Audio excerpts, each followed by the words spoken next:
everyone. Welcome back to another episode of the CoachCom podcast. So this is episode 38, and it's another solo one today. It's not going to be a particularly long one, as I am a little bit late getting this one uploaded. I always get uploaded on a Monday, never miss a Monday. That's kind of my rule, no matter what. But yeah, it is 6:20. The day's kind of got away from me a little bit, so... but yeah, we don't miss on a Monday. And if you are watching this, the background probably looks a little bit weird. I've gone for a virtual background, which probably wasn't my best idea. As full transparency, I am sat on my bed doing this. It's one of them days. So trained legs this morning with Anth Bales at Ultraflex, which was fantastic. It always is brilliant to train with Anth. Brilliant to be in the Ultraflex environment. I don't think I could do what I'm doing in any other gym or environment. Very, very lucky to have that. So, on to the episode of the day. So, I've called this 5 weeks out, a place where most people would quit. Maybe that title does sound a little bit, don't want to say harsh, but maybe a little bit daft. But I'm going to explain sort of what I mean by that. And,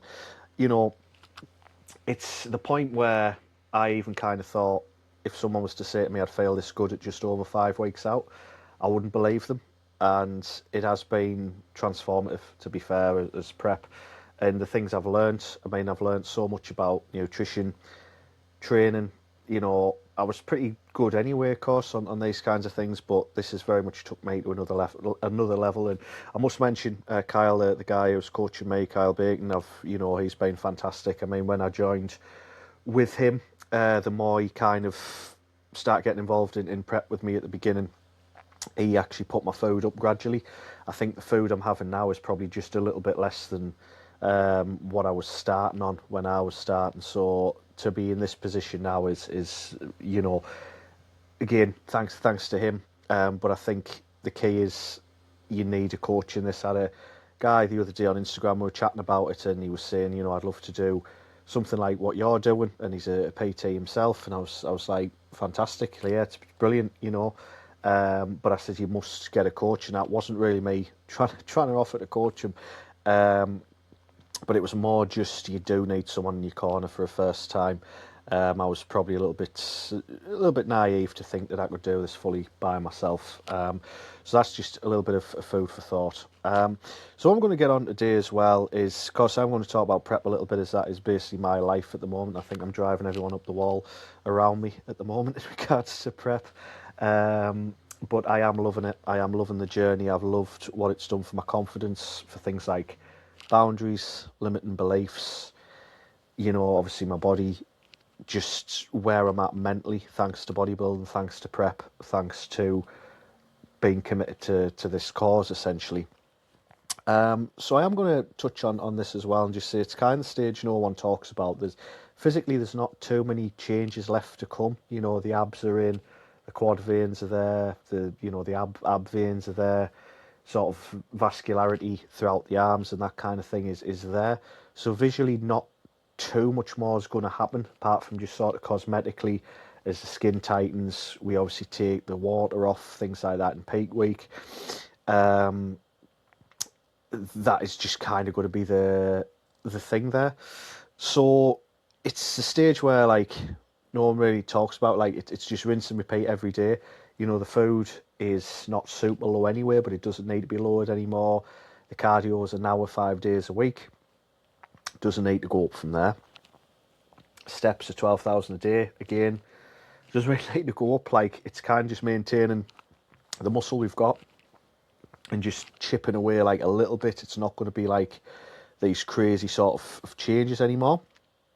And I think a lot of people do get to sort of this point in prep and they can throw it in because it does get a little bit, I don't even want to use the word boring because it is a privilege to do it, but I think folks will know what I'm getting at that's done it. It is very much the same thing every day. You can't be going out for your tea, you can't be popcorning at the cinema, stuff like that, and that hasn't bothered me, but it is nice to of course do those things. But I can understand why people would miss those sorts of things. But for me, as the thumbnail shows me, probably my worst to my best, which that picture was today. This is all very personal for me, a personal journey, which I think it is for a lot of competitors. And it's to show what's possible. Yes, it's good for business. It's good to show what you can do, but it is the thing of like, for me, this is my mission. This is what I want to do. This is what I'm enjoying doing. And energy is a little bit lower overall, which is bound to happen. There's, of course, less room for error with food. Not that I've made any errors. I've been really on it in terms of diet. And with this physique being leaner and sharper, any sort of mistakes I would make, any blowouts, things like that, it is going to show.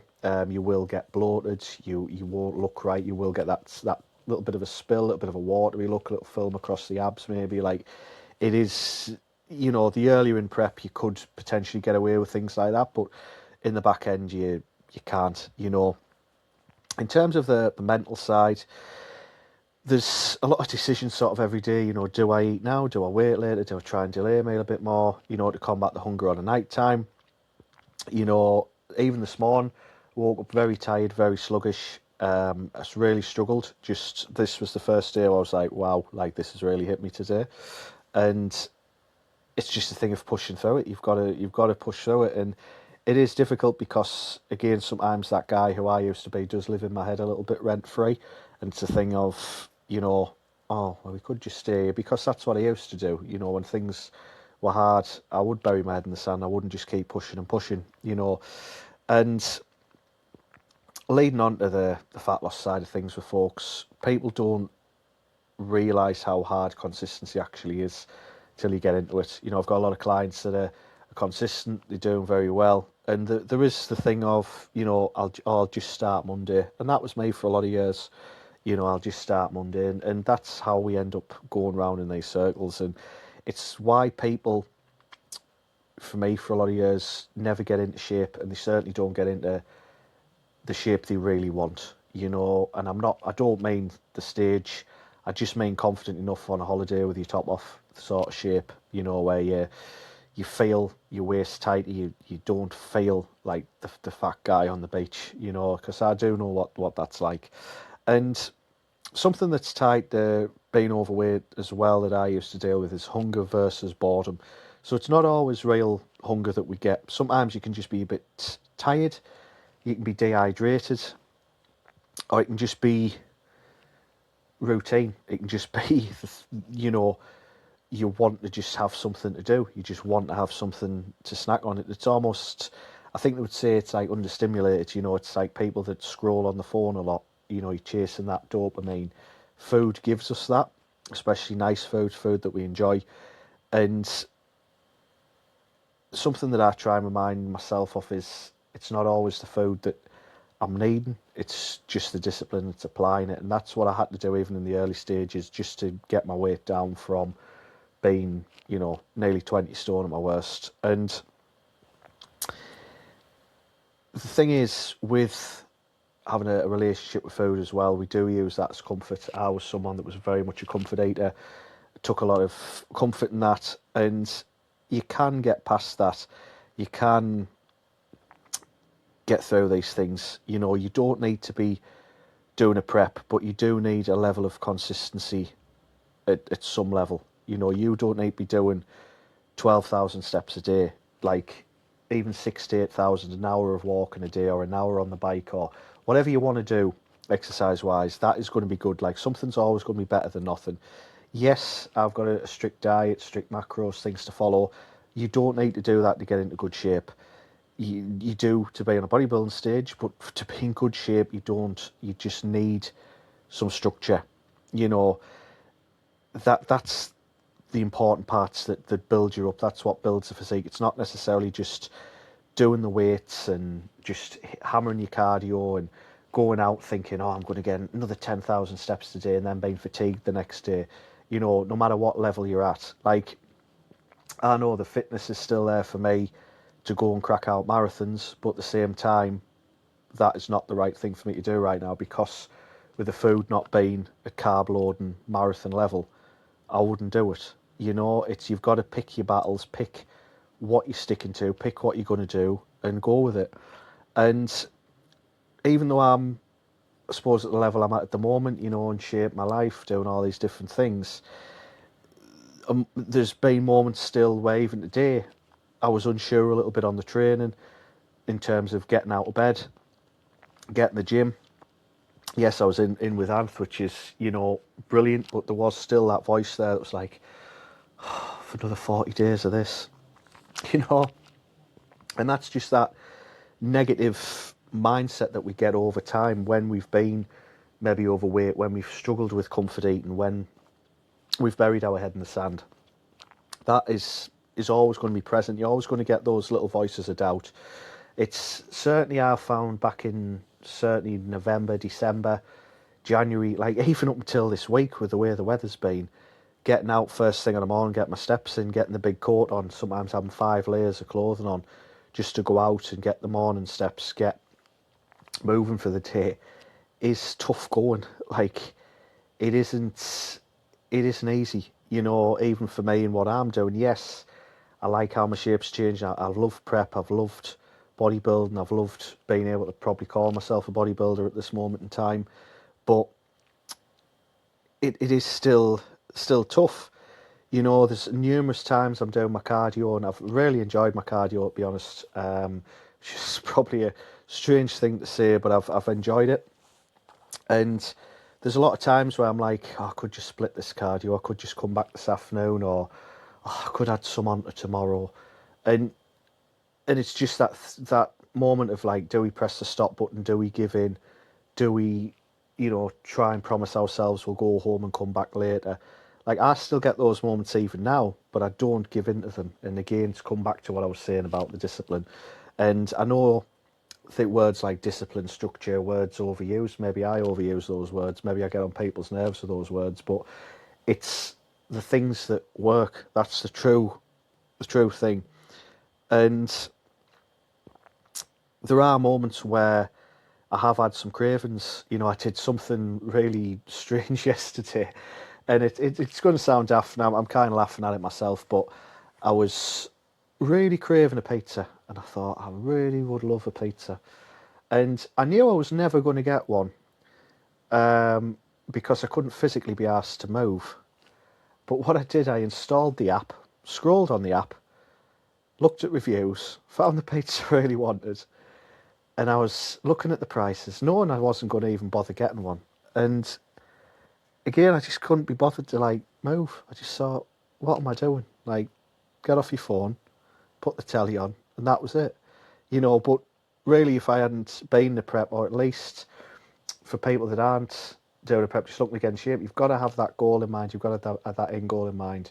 You've got to think, I mean, not that I'm a scale chaser. I don't like the idea of folks chasing scales and chasing numbers and, oh, I've got to be this weight and so on. But even if you just have in your mind, I want to get to another stone down, so on.